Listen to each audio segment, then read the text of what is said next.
Hello everyone, and welcome back to this series where we've been exploring some basics of how computers work. Our efforts thus far have culminated in this little setup here, containing two 4-bit registers, each able to remember a single number. And so, for example, we could store the number 15 in the first one, and let's say 10 in the second one. Then, using our ALU, we're able to take those two values and do any calculation we want, so long as it's addition or subtraction. So I'll set it up to do 15 minus 10, and then if we pulse the clock, we can see the answer now stored over here. That's obviously incredibly exciting, but there's still some ways to go before we could reasonably call this a general-purpose computer, and problematically, we're already rather running out of room in this little simulation program. So I've been gradually tinkering away on a new version that's at last ready to be put to the test today. As you can see, it looks pretty similar, but there are some important differences. For example, the input pins are now standalone elements rather than being tethered to the side of the screen, which means that we can now zoom in and out and roam around to our heart's content. Plenty of space to build a computer. The input pins, by the way, now also come in 4-bit and even 8-bit varieties, so that we don't need to manually manage all those individual wires, which I hope will make our lives a bit less tedious as we try to build more elaborate things. Alright, the first elaborate thing I'd like to try tackling today is the main memory of our computer, because while these individual registers are great for remembering single values that are being worked with right now, we're going to want something a lot larger where we can store the results of our various calculations and access them later as the need arises. So let's crack open one of these registers just to remind ourselves of what's inside. And to no great surprise, it simply contains 4 1-bit registers.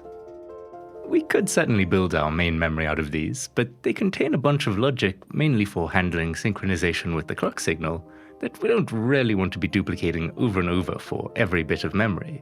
It would just be kind of wasteful and slow, I think. But we've now arrived at our fundamental building block of memory that we constructed from a pair of NOR gates, where each output feeds back into the input of the other to keep a single bit of data locked firmly in place. So I think our plan should be essentially to just create a giant grid of these little latches that we can activate individually based on a given memory address. Let's give that a try, and we should probably start somewhat small with just a 4x4 grid perhaps, and that means that we'd need a 4-bit address to cover all 16 latches. We could think of the bottom 2 address bits as specifying the row, and the other 2 bits as specifying the column. So this bottom left latch, for example, we could say should only be active if both the row and column address bits are 0, and the latch next to it should only be active if the row is 0 and the column is 1, and so on and so forth.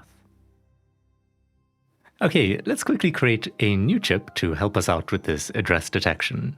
So this will have a 2-bit input, let's imagine those are the column bits of the address, and we wanted to simply decode that into 4 individual output bits that indicate whether column 0 is active, or column 1, column 2, or column 3. I think that should be easy enough. We can just plop in 4 AND gates over here, and wire these up to each of the outputs. Then to detect an input of 0, we simply need to test for both input bits being 0. So let's quickly invert both of the inputs, then wire them up to the first AND gate, and we can of course see output 0 now lighting up. Even easier than this is detecting an input of 3, since we just need to know if both inputs are on, and so we can wire them up to this AND gate directly. Alright, let's then handle the detection of an input of 2, which just means that the first bit must be off, and the second bit must be on. Finally, to detect an input of 1, it's obviously the other way around. The first bit is on, and the second bit is off. Okay, let's save this little decoder chip, and I'll specify in the name that it's decoding a 2-bit input in particular. Just for fun, here's a real-life version of the chip we just built. So currently 0 is selected, then 1, 2, and 3. Alright, now going back to our grid of latches, let me move these along to give us some space here quickly. And then we can bring in 2 of our new decoder chips, one for the columns and one for the rows. And of course, we'll want to feed the memory address input into these 2 decoders. Then, as we were talking about earlier, we can have an AND gate over here that just says that if row 0 is enabled and column 0 is enabled, then this bottom left latch will be open for business. It's going to be a bit annoying to add in AND gates for every latch though, so let's actually make another little chip to help us out here. I've set this up with the same data and store inputs as the latch, but then also these new row and column inputs. To make use of these, let's add in a latch and an AND gate. Actually, I suppose we'll need two of them. The first AND gate tests if the row and column are both active, meaning that this latch has been selected, and only if that's the case and the store signal is on, will we want to write the input data into the latch. We also only want to output the data from the latch if it is selected, otherwise we just want it to be essentially disconnected. And in this simulation we can do that using the 3-state buffer that we've talked about previously. So let me just grab that from the chip library quickly and wire it up. Alright, so we can see that when the latch is not selected, the output signal here is just black, indicating that it's outputting neither a high logic level nor a low logic level, but rather it's just completely disconnected. And only if both the row and column inputs are on, will it actually output the state of the latch. So currently that happens to be high, the initial state is just random, but we can try storing a 0 in there instead, and now we can see that the output is low. Okay, let's give this little sort of 1-bit memory cell a name, maybe mem1 for short. I quickly want to mention, by the way, that real-world memory cells are extremely optimized, of course, using as few as 6 transistors and many clever ideas to make the whole thing as small and reliable as possible. We would need a much more advanced simulation to delve into all of that, but I hope to get there someday. Also, this latch-based approach is actually only used for fairly small memory chips, like a handful of megabytes at most, because while it's very fast, it takes up quite a lot of physical space. So memory in the realm of gigabytes is typically constructed out of capacitors instead, though somewhat smaller ones than I'm holding here. Capacitors store electrical charge, so if we plug this in, currently it's empty, which we can represent as a 0, but if we send some power its way, it'll quickly charge up, and we can call that a 1. Then when the input goes away, the charge remains, so it's remembering a single bit of information. Am I charged or not charged? What's a bit tricky though is that if we want to read the data, then the capacitor will be discharged, meaning that the memory is lost. And the charge also annoyingly just leaks away over time, and we're talking fractions of a second at tiny scales. So this kind of memory requires some extra circuitry to constantly read and rewrite its entire contents to keep it nice and fresh. That sounds a little ridiculous, but the fact that 1 bit of memory can be stored with just a single capacitor, and 1 transistor to enable or disable the output, makes it very compact. This, by the way, is known as dynamic memory due to the constant refreshing, whereas our latch-based approach is called static memory. Also, while we're on this brief terminology tangent, I want to add that both of these require a constant source of power, of course, otherwise the data is lost, and so they're examples of volatile memory.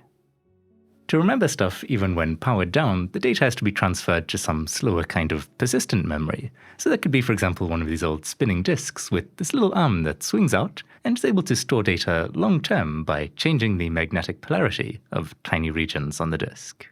Anyway, I should stop rambling and let's return instead to the simplicity of our simulation, where we have our column and row decoders set up already, but now we're going to create a grid of those memory cells we made. And let's wire these all up. So we've got to get all the row and column bits connected to each chip, while doing our best to keep things at least reasonably tidy.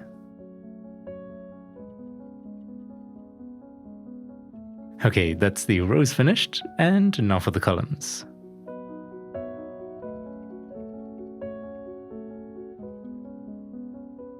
With that done, let's give it a quick test. So just focusing on the first 2 address bits, that seems to be selecting the rows correctly, and then let's toggle the last 2 bits, and that does seem to be selecting the columns correctly as well. So next up, we of course need a data input, and that also needs to be wired up to every cell.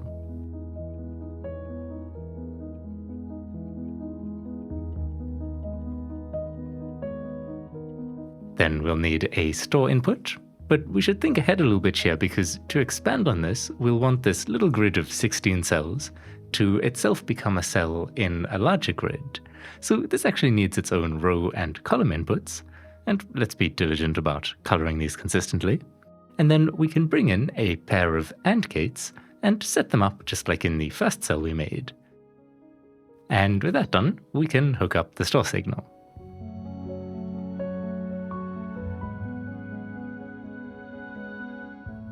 Okay, that's all the inputs handled, but we still need to collect the outputs from all of the cells. And we've made things easy for ourselves by ensuring that only one cell can be actively outputting its data at any time. So we can simply run a little wire through here to directly join together all of the outputs. And finally, like before, we'll again want the output to only be enabled if this cell is selected.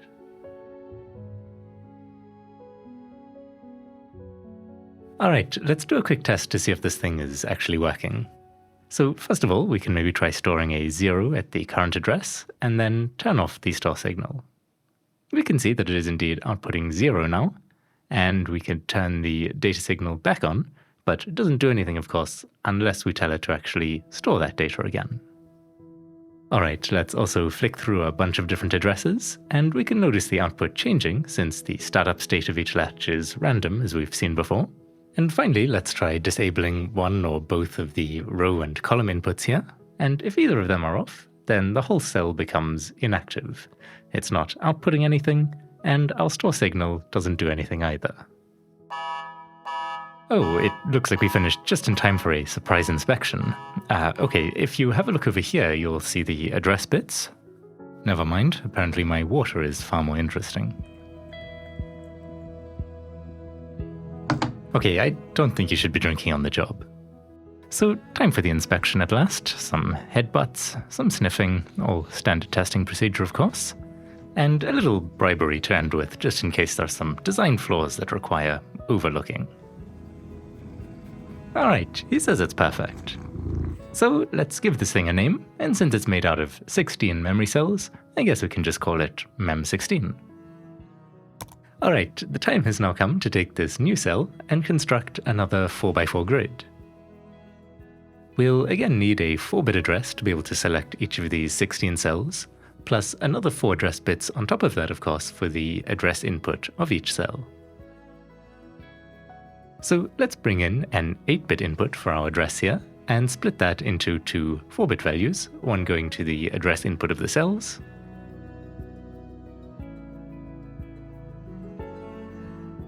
and the other being split up and decoded into the column and row bits as before. Then let's hook up those column lines quickly, and the row lines as well.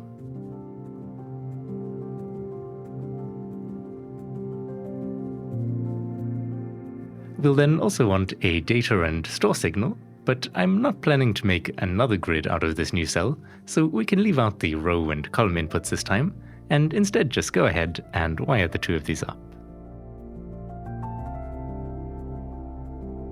So that's data done, and now we can do the store signal.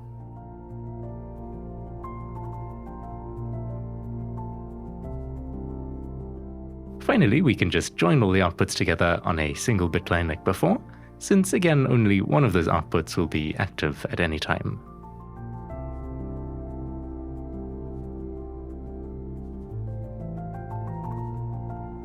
Okay, that is done. So the top 4 address bits select one of the 16-bit memory cells in our grid, so we can see that this one here is selected at the moment. And then the bottom 4 address bits determine which of the 1-bit cells will be selected inside of there. So in total, we're able to address 16 times 16, which is to say 256 individual bits of data. Let's call this then Mem256. 256 bits is not super helpful though, because obviously we typically want to store numbers, not single bits of data. So let's take this latest memory cell and just duplicate it 8 times to give us 256 bytes of data instead. And we can add in an 8-bit output pin and just connect the outputs of all the cells up to that.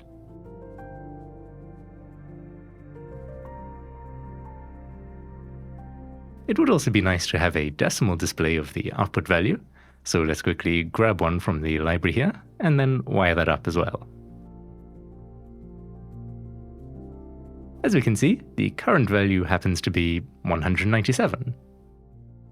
This display is something we built in a previous video, you might recall if you've seen that episode with all this double stuff and binary to decimal decoding. It was a surprisingly long and intricate journey just to display some numbers. But because it's a bit of a pain, I have also, by the way, added in a somewhat lazier option of just automatically displaying the decimal value under the pins, so you don't have to suffer through all that if you're building this yourself. Anyway, let's get a move on with the inputs. We'll have our store signal as always, and an 8-bit address and data input. By the way, I've decided to color this incoming data in purple this time, rather than red like we've done before, just to help differentiate it from the output data here.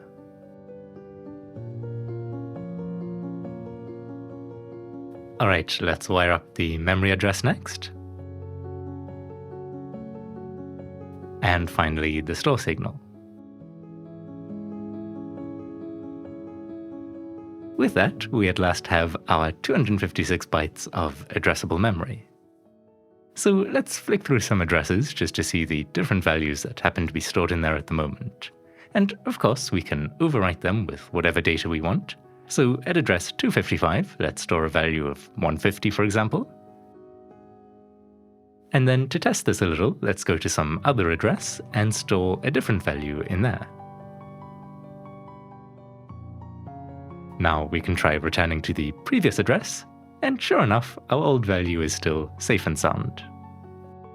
Just for fun again, here is a real-life version of our chip, more or less anyway. So I'll plug this in here, and then let's just mess about with it for a moment. So here's address 1, 3, 7, and 15, and let's store a 0 in there. Alright, that seems to work, so let's head over to some other address. Here's address 14, and we can store maybe a value of 12 in there. Then let's go back to address 15, where we can see our 0 still waiting patiently for us, and let's just try overwriting that with some other value. Alright, it's working nicely. What's great about this type of memory is that, at least if you're not fiddling with the switches by hand, it takes the same amount of time to jump from one address to any other. Which is in contrast, of course, to something like the hard drive disk we briefly considered earlier, which has to physically spin and swing its little arm around, meaning it can take shorter or longer depending on where it needs to go. But because the order of access doesn't matter for our memory here, it's an example of random access memory, or of course, RAM for short. Having said that, some programmers nevertheless do spend a lot of time worrying about the order in which they're requesting data from it.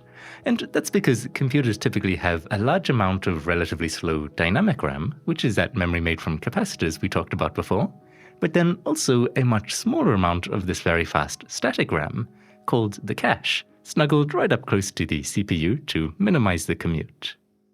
When some data is requested, the computer first goes to the cache to see if it's already in there by any chance, and if not, it has to go all the way to the slower main RAM to fetch it. On the journey back, it optimistically lugs along a load of surrounding data, which it plops into the cache, the hope being, of course, that the next memory request will be at a nearby address, so it can grab the data from the cache then to save itself another long road trip. We're not going to worry about any of this in our little simulation, but I thought it was worth just briefly mentioning anyway. Alright, we're almost done for today, but there is one thing bothering me about our RAM chip here, which is that it's not synchronized with a clock. This means that we have to be very careful that the store signal is never on while we're busy changing the address value, because otherwise we'll be overwriting data willy-nilly. That is easy enough to avoid while we're doing everything by hand, but it can introduce annoying race conditions once these inputs are instead being controlled by other parts of the computer. So I'm going to try and just hack something together quickly to address the issue. Okay, firstly, I've made now this 8-bit register just out of 8 1-bit registers, since we've built that nice clock synchronization into these. Just as a reminder, the idea is that new data can only be stored into the register in the brief moment where the clock signal changes from low to high. Altering the inputs when the clock signal is already high does nothing, and also when it's low nothing can happen of course. It's again only on the so-called rising edge of the clock that changes to the inputs take effect, letting us keep everything nicely synchronized. My plan now is to take our asynchronous RAM and just interact with it through these two synchronous registers for the address and data. So let's wire up the outputs of those as the inputs to the RAM chip, and then we should connect up the store signal here as well. Next, let's set up the inputs for the registers. And the data register should only be updated if the store signal is on, but the address can be updated either way, so we can just set its store input to always be on. Finally, let's add in an output pin and a decimal display. Alright, let's give that a try. So if we set some data over here and alter the address, even though the store signal is already on, the RAM is getting its input from the registers, and so it's not affected until we trigger the clock. That's great, although it's worth noting that this would be risky in the real world since signals take time to settle into a stable state. So for instance, in the brief moment where the output of the address register has not quite stabilized yet, if the store signal is already on, we could be in trouble. A solution to that might be to write the store signal itself into a register, along with perhaps some additional logic that delays it by one clock cycle to ensure that the address has had time to settle down. Thankfully, the simulation is a lot more forgiving in terms of timing though, and we can safely assume here that our signals will all arrive ready at the RAM chip at the same instant. One slight annoyance that remains, however, is that if we're simply retrieving data from RAM, let's say from address 51 for example, it's a bit bothersome to have to wait for the next clock pulse before RAM will actually see that new address. So let's try instead just hooking the address input up to RAM directly, and then since we don't need to worry about precise timing considerations, we can simply add in some logic that says that it's now only able to store data if both the store signal is on, of course, and the input address matches the address in the register. That way, the RAM's output is always based on the most up-to-date address value, but it will only store data in the clock-synchronized address. Okay, we should try this out, but this 8-bit equality chip over here, I've set up the inputs and outputs already, but we still need to implement the actual logic. First though, let's quickly make one little helper chip that simply tests if two 1-bit values are the same. And we actually already have something very close, the exclusive OR, which tests if 2 bits are different. So we can just invert the result of that to make an exclusive NOR gate, where the output is only high if both inputs are the same. We can then easily scale it up to 8-bit inputs by just using 8 copies of the XNOR gate, along with a bunch of AND gates to check that the result is unanimous.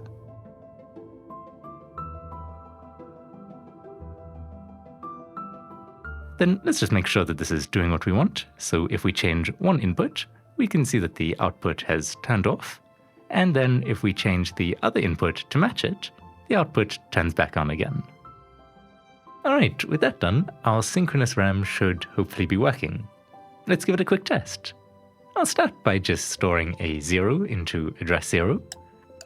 Then let's flip through some different addresses, and we can see that the output is updating right away, but even though the store signal is still on, it's not overwriting the data in those addresses thanks to our little address test here.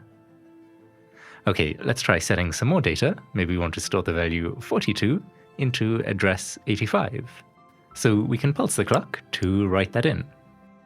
Then let's go back to address 0 and make sure our value of 0 is still stored in there, which it is. And maybe we can try changing the data input, turning off the store signal, and then running the clock. Or changing the store signal without running the clock. And in both cases, the memory is unaffected, as it should be. Alright, let's finally return to address 85, and we can see that our value of 42 is still safe and sound over there. So at long last, we have some nicely behaved random access memory that we can use in our little simulated computer. Okay, to end with, let's take a brief trip down memory lane to see how far we've come. So we can take a look inside of the asynchronous RAM, with its 8 cells, each storing 256 bits. and we can peek inside one of those to see our grid of 16 cells, each storing 16 bits of data.